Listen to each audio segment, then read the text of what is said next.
Hello all and welcome. Today on display, I'll be unpacking another functional feature on watches, rotating bezels. As you can see, I'm behind the wheel today, just because rotating bezels are one of the greatest tactile experiences in the world of watches. And now, to start off, I think the bezel is one of the most important components in the general sizing and design of watches. A bezel is a ring that sits on the outermost part of a watch case, and it frames the dial and the watch, with it visually dictating both proportion and size.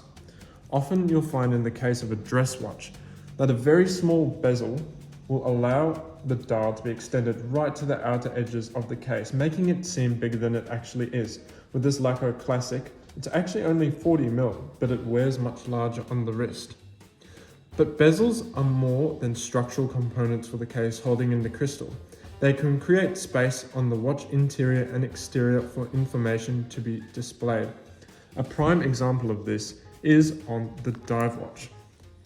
All dive watch designs descend from a lineage founded in function and utility, with the bezels designed so that you can change the orientation point to measure elapsed time. In normal speak, so you can use it as a stopwatch. So you can see this bezel pip sits at the 12. But if you want to use it for the stopwatch function, you will line it up, which I haven't done, which you will line it up with the minute hand. And as the minute hand elapses, it'll show you precisely how much time has gone by. It's a very simple but intuitive solution. Rotating bezels were an economical and waterproof way that you could keep track of how long your dive had been, a critical piece of information when on a limited air supply. Dive watch bezels will generally only rotate in one direction, so that during a dive, you won't be able to knock the bezel forwards, effectively extending the dive time. In action, these bezels all can feel quite different. How is that? Rotating bezels are set on ratcheting systems, with the most common types will either have 60 sets of teeth or 120. The 60-click bezels are less common than their 120 counterparts. But due to having half the number of teeth, they feel much more solid. However, they don't always line up as precisely as the 120s, but have a listen to that.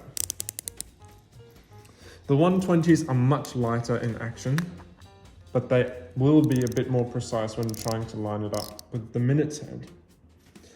Now, going from top to the bottom of the bezel, you'll see the inserts that display the numerals can differ a little from each other in material and texture.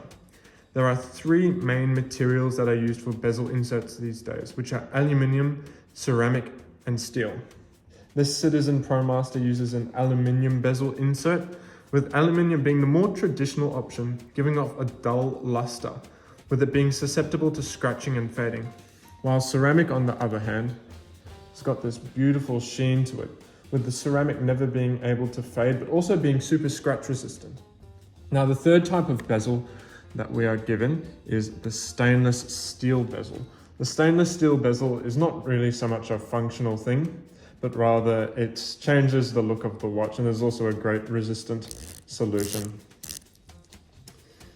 Now, the rotating bezel, however, is not limited to dive watches and timing bezels, but can be used for other functions like the Seiko SPB117J or the Alpinist.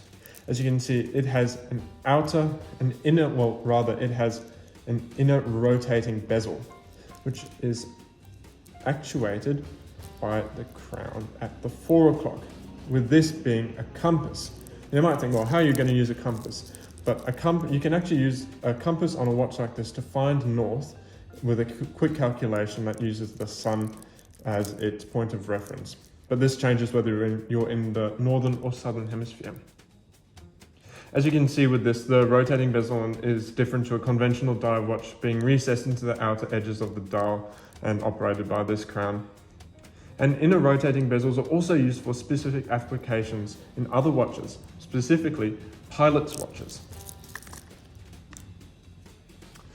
Where in pilots' watches legibility is the key, inner rotating bezels allow the dial of the watch to push as far out as it can to enhance the necessary time-telling elements.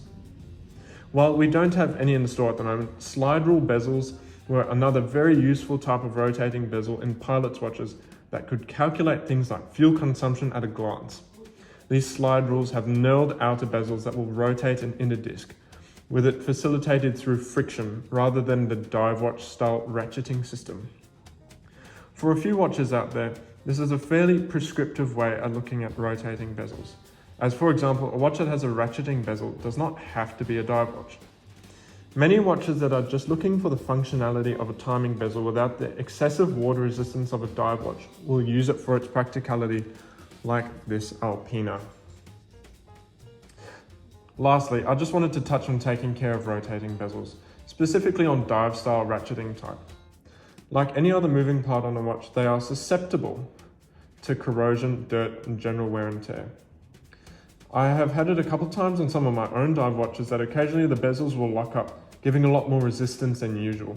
This can be fixed by running it under some warm water and gently scrubbing with something like a toothbrush. It just helps to get rid of any dirt or dust that may have lodged itself in these tight spaces. But this is my brief overview of rotating bezels and some of the details surrounding them. Let me know down in the comments if I've missed anything or what you want to learn about next. Thanks for watching and see you next time.